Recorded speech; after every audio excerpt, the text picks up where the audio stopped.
Hello everyone, Irish Commander here, and I got something pretty crazy to reveal that happened to this game. And this is the 1940 recap.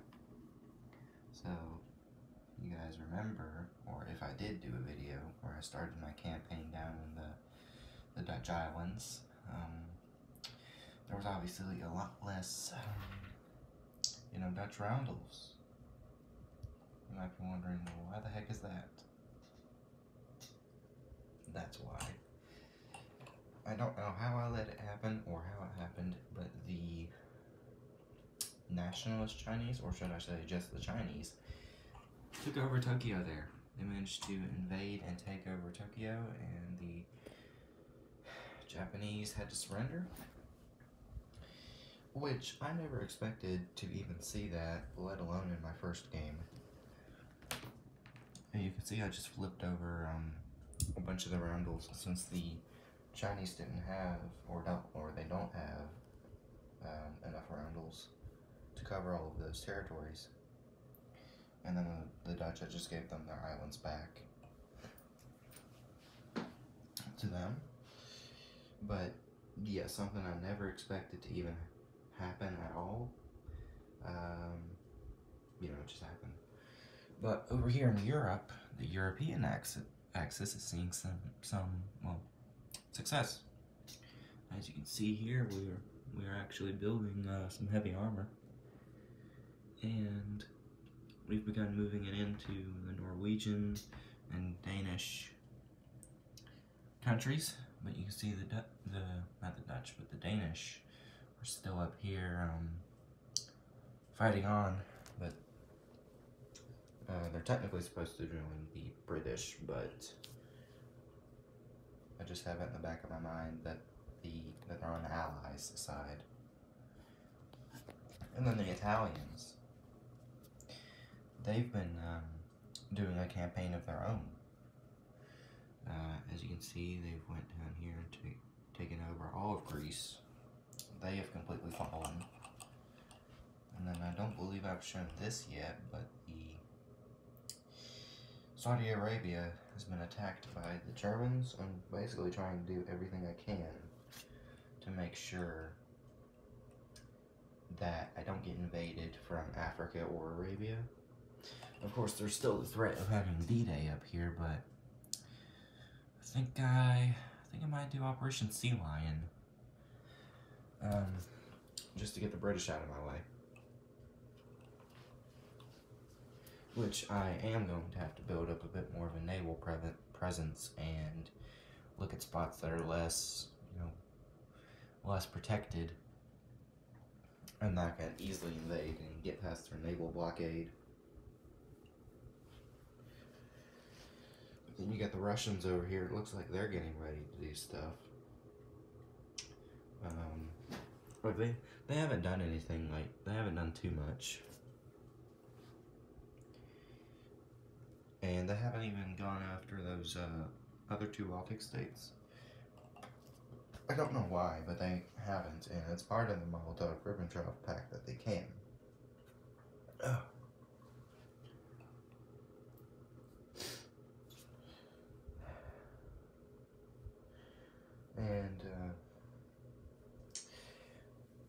And they haven't done anything else besides, just continue building up their forces and doing a couple of tech rolls. Pretty much every other nation, ANZAC, Far East Command, Canada, and America, they have done nothing. Pretty much nothing. And I just wanted to show these off real quick. We got the new technology tokens on the coasters. I just want to show that to you guys real quick. Speaking of technology, let's get a good look at the statistics right now and all the technologies we're working on here.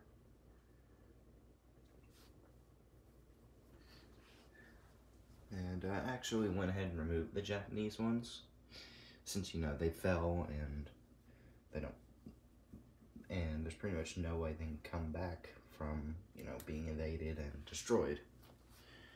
So, but I knew from when China became stronger and they evolved into a major power. Like, I knew they were gonna become a big threat, but I didn't see them taking out Japan. And I knew when I got kicked off the mainland that it was a bit, unlikely for me to accomplish too much more with Japan. But I feel like with the rest of the Axis, if I keep holding out and if I eventually gain enough forces, because look at that, that's all scattered across Europe. But if I eventually gain enough forces and if I gain, pretty much everything I can get, if I get the entire continent of Europe under my control, like if I do Operation Sea Lion up there in Britain, if I even take London, that'll be a victory for me. And London, you can see here, let me zoom back in. All they've got is an artillery in there for right now. And then I can focus on taking out the Russians, which you could easily move in and take them out,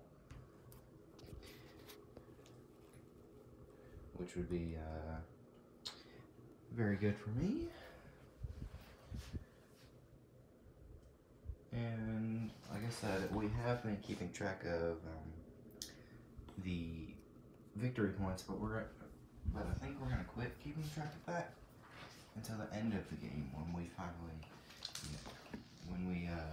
get to count up everything, and when it really starts to matter. Like at the end of the game, when you get down to those last few rounds, that's when it really starts to matter.